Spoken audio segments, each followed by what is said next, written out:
teve uma experiência em novembro do ano passado, que eu e a Val fomos para Curitiba e demos uma oficina para professores, a maioria, né? Acho que eram 40 professores, acho que 4 ou 5 só que eram formados em Geografia ou História. O restante eram todos, né, de Fundamental 1, que trabalhavam lá de pré a quarta série, né, educação infantil a quarta série, e foi muito rico o trabalho com eles, né, é muito bom. E a gente percebe mesmo mudanças de postura, né, deles na sala de aula. A gente teve um pouco do retorno, né, as coordenadoras do curso retornaram o resultado do curso para nós, e foi assim, uma oficina de 8 horas. Né, que nós fizemos lá. Nos cursos a gente já teve até professores que são deficientes Sim. visuais, né? E é uma experiência interessante também. Nesse de Curitiba tinha professores, e tinha uma professora que ela nunca tinha trabalhado com mapa tátil. Aí ela tocou assim a princípio, ela falou assim, mas isso é muito difícil, não sei o que. Eu falei, não, mas o mapa não é uma coisa pra gente colocar lá e você adivinhar o que é. O mapa é para ser trabalhado junto com o professor, para o professor te ajudar a entender o mapa, né? Não é uma coisa que você joga lá e fala, adivinha o que é isso. Então, aí ela falou, sim, agora eu estou entendendo. Aí eu fui trabalhando o mapa com ela, e no final eu já sabia tudo. E assim, eles são rápidos também, mesmo essa questão da escala, que é abstrata, você ensina, a gente teve experiência numa avaliação que a gente materiais, fez. isso foi maravilhoso. Uma mulher também de uns 42 anos, né? Ela nunca tinha trabalhado com mapa também. A Carla explicou a questão da escala para ela colocou os dedinhos assim, que a gente coloca a escala gráfica. E aí a gente explicou para ela quanto representava aquilo, né, em quilômetros, e ela foi fazendo contas no mapa do Brasil, ela já estava... ela já começou, eu sabia que Minas Gerais era grande, mas eu não imaginava tanto. É uma pessoa que enxergou até os 20 anos, depois ficou cega, então ela estudou mapa na escola, mas o visual, e nunca tinha tocado um mapa tátil, era a primeira vez.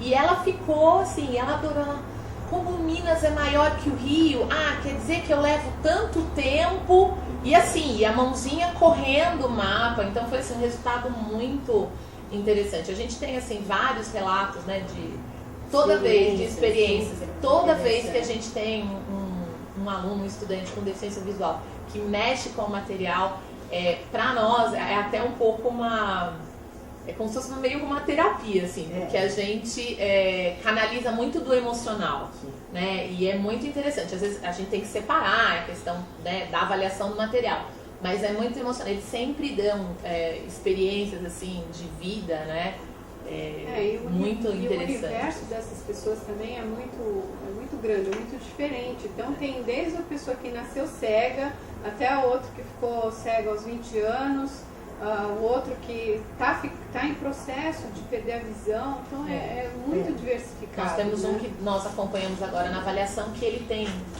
12 anos, né? É um garoto de 12 anos de Ribeirão Pires, e ele vai ficar cego, e ele já sabe que vai ficar cego.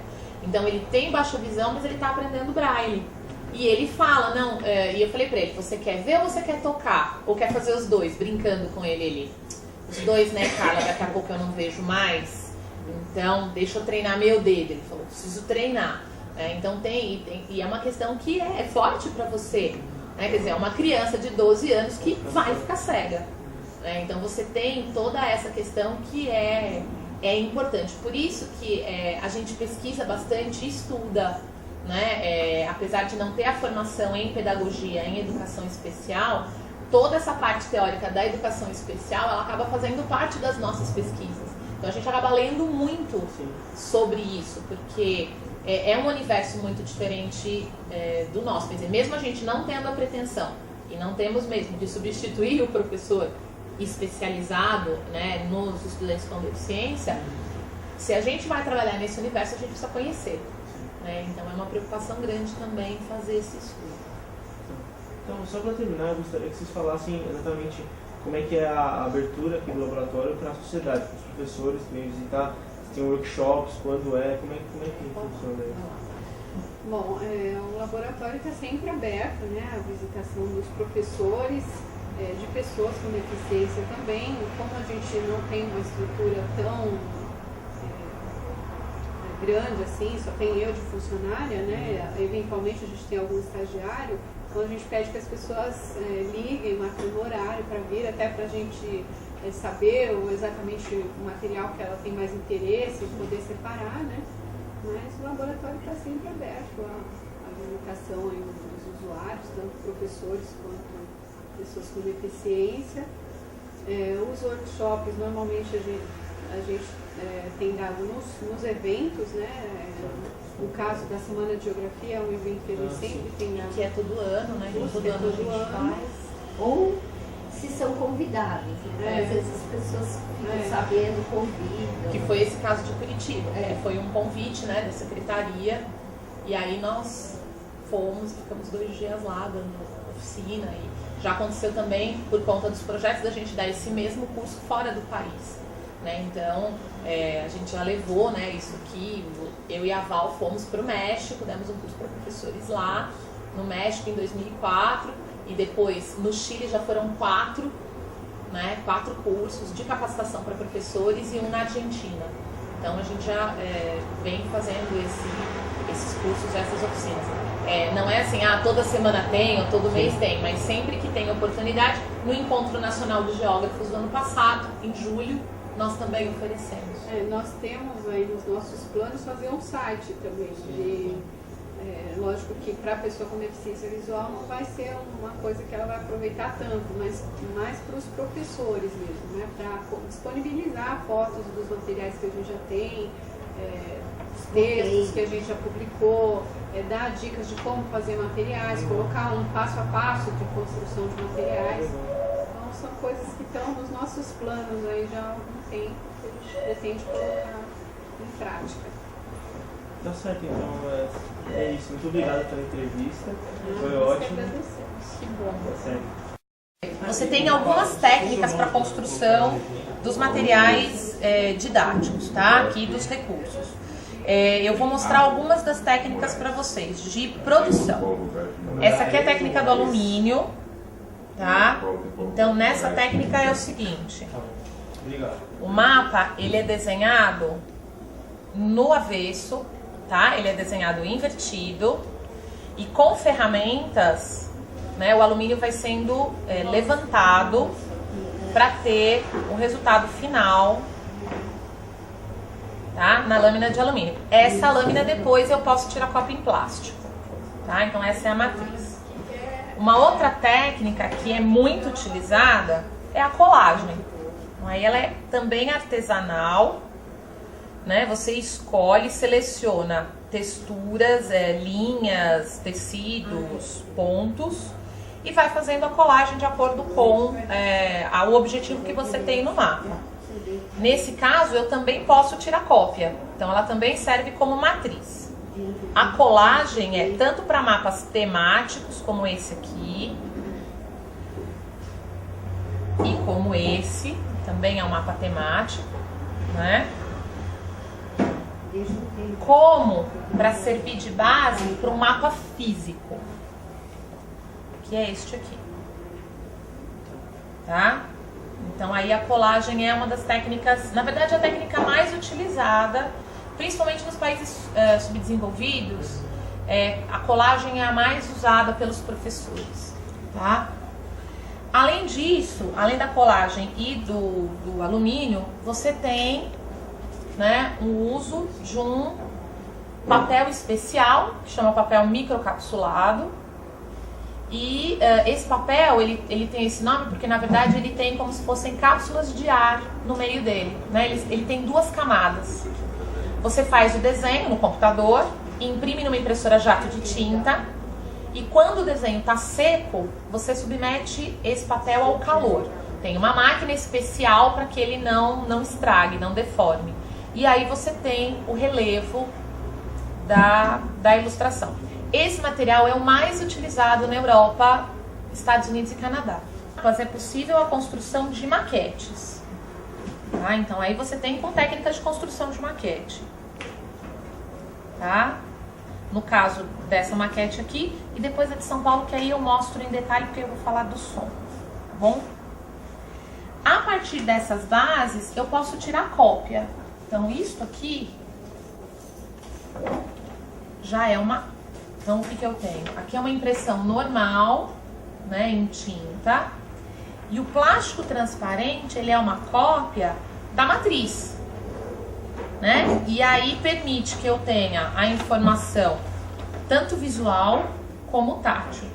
Hoje, esse é o mapa que a gente tem que se aproximar mais do ideal de acessibilidade, tá? Tanto que muitos escritórios de arquitetura hoje, por conta da nova legislação, eles estão meio que ocupando esse espaço, fazendo mapas, mapa de museu, o Parque das Esculturas no Ibirapuera, foram feitos por escritórios de arquitetura que já consideram essa questão da acessibilidade, tá?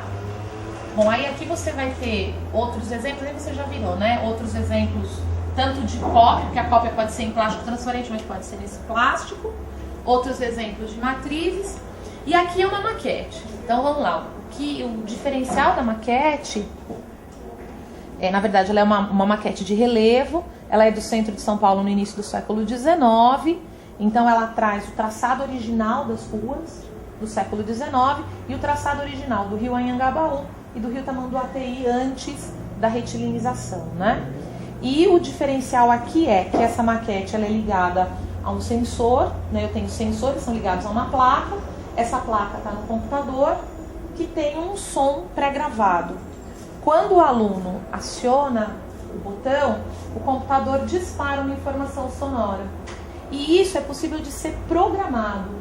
Então, isso aqui poderia ser ligado a um gravadorzinho, mas aí eu não poderia programar a ordem das informações. Então, no caso aqui, qual a programação que foi feita?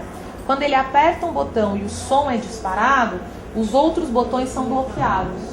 Então, não dá para ele sobrepor um som ao outro. Mas eu poderia trocar essa informação e dizer o seguinte: só vai disparar som do pátio do colégio, porque eu quero que ele comece pelo pátio do colégio. E aí eu quero que depois ele passe obrigatoriamente para a Sé. Então, a diferença aqui de um sistema simplesmente elétrico, eletrônico, é que ele permite a programação da ordem do som e do tipo de som que eu vou colocar. Tá? Você teve ajuda de Então, na verdade, sobre robótica, porque isso aqui é um princípio é uma placa de robótica educacional, que é usado o kit para fazer aqueles carrinhos que mexem, coisa de escola, né, de laboratório de robótica de escola mesmo, isso. Como tem um projeto, na verdade, na escola que eu trabalhava de robótica, eu comecei a conhecer essa coisa, comecei a me encantar. Aí uma pessoa que mexe com informática falou: por que ao invés de você apanhar aí com a maquete, você não usa o computador como um aliado? E aí eu fui pesquisar. Aí eu fui atrás de pesquisas e uma pessoa da engenharia, um engenheiro elétrico, um colega meu me ajudou na instalação, e um engenheiro mecatrônico, também amigo, que o que seria da pesquisa nesse país sem os amigos, me ajudou na programação da maquete. Legal. Esse aqui, ó, não tava. Isso aqui é muito legal. Isso aqui é silkscreen, é impressão de camiseta, tá? Aqui o especial não é o papel, o especial é a tinta, né? Essa tinta é uma tinta expansível com calor, ela chama tinta puff. Você compra como tinta puff, tá? No Japão, já há mais de 20 anos que eles usam para deficientes visuais. Então, esta aqui é uma revistinha que é publicada no Japão, olha, né? Sobre para deficientes visuais. Tá? Então já é uma revista, ela já existe, né? E não sei como é que tá agora, mas era publicada lá. Inclusive o editor dessa revista, no nosso simpósio em 94, ele veio aqui pro Brasil, né? Era seu Yuji, eu acho, um velhinho japonês, uma figura. Olha que legal.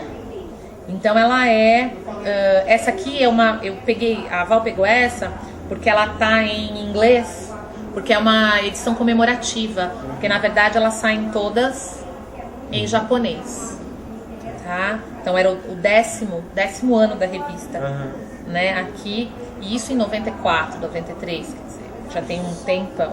E aí olha que legal isso. Ó. E ele é inteirinho feito em serigrafia.